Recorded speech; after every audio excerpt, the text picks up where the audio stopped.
말을 잘하는 비결.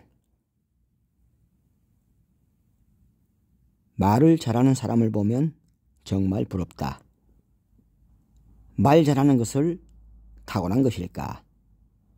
아니면 어떤 비결이 있는 것일까?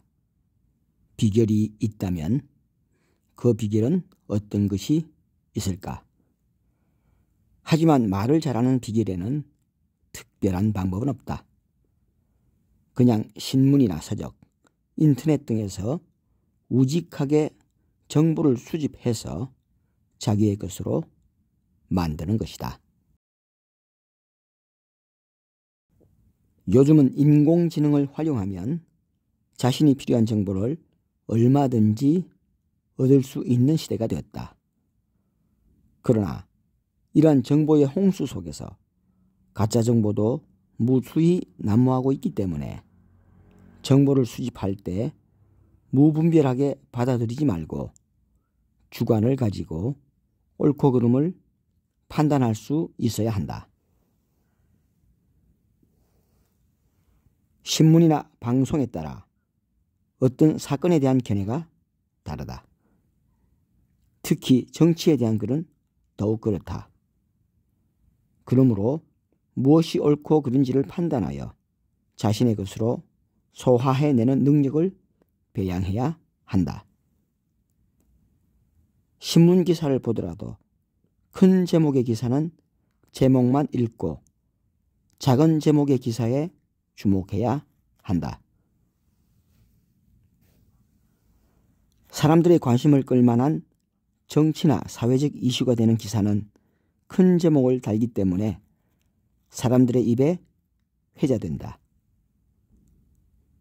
그러므로 굳이 알려고 하지 않아도 알아서 전해주는 사람이 있다.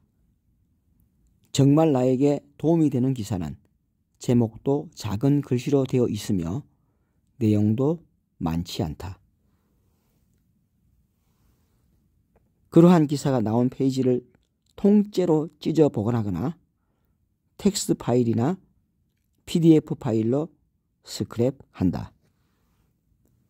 책에서 정보를 얻기 위해서는 서점을 적극 활용해야 한다.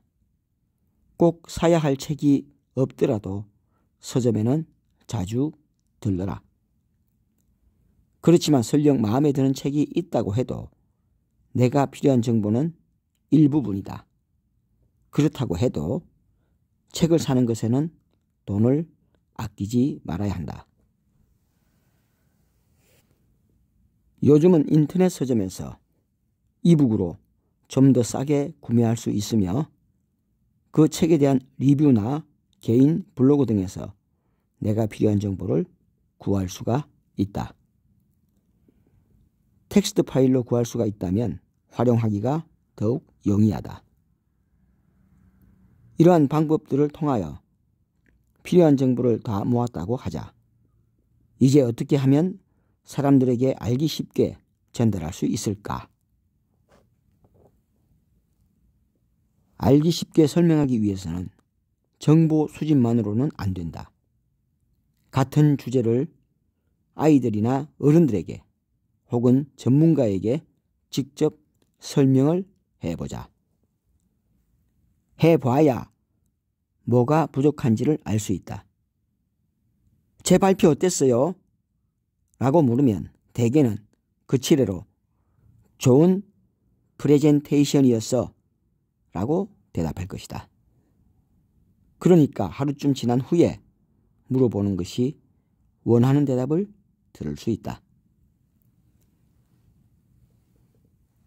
이때 주의해야 할 점은 솔직한 지적을 받을 때 절대 변명해서는 안 된다. 그 이후부터는 지적해주지 않게 된다. 또한 자신도 모르는 사이에 습관이 되어버린 를 남발함으로 인하여 핵심이 제대로 전달이 안 될 수가 있다. 그러한 습관을 단번에 고칠 수는 없지만 한 번에 하나씩 고쳐가면 어느새 신기할 정도로 좋아져 있을 것이다.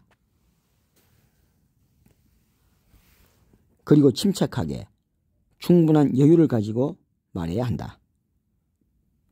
무엇보다 남의 이야기를 듣는 것이 좋은 공부가 된다. 이야기를 잘하는 사람은 가끔 톤을 바꾼다. 담담하게 말하다가 어느 순간 갑자기 이야기를 멈추기도 한다. 그러면 듣고 있던 사람은 어라? 무슨 일이지? 하고 바짝 긴장한다. 이것이 사람을 끌어들이는 화술이다. 글씨를 쓰는 것도 정성을 들여서 써야 한다. 갈겨 쓴 글씨는 왠지 무성의하다. 말도 마찬가지다. 정성을 들이면 된다. 진실을 담으면 된다.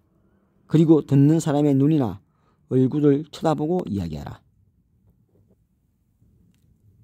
그래야 나의 말에 공감을 하고 있는지 알 수가 있다. 그렇게 계속 노력하는 것이 말을 잘하게 되는 비결이다. 대통령도 연설 시에는 자막을 보면서 한다. 실수를 하지 않기 위해서다.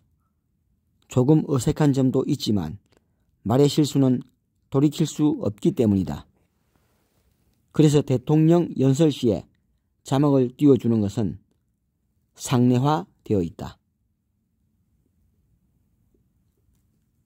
말을 잘한다고 해서 조금이라도 자신의 언변에 도취되어 버리면 성장의 여지는 없다. 은근히 자신을 자랑하는 말이나 남을 비하하는 말은 불쾌감만 불러일으키게 되고 자신의 인격을 떨어뜨릴 뿐이다.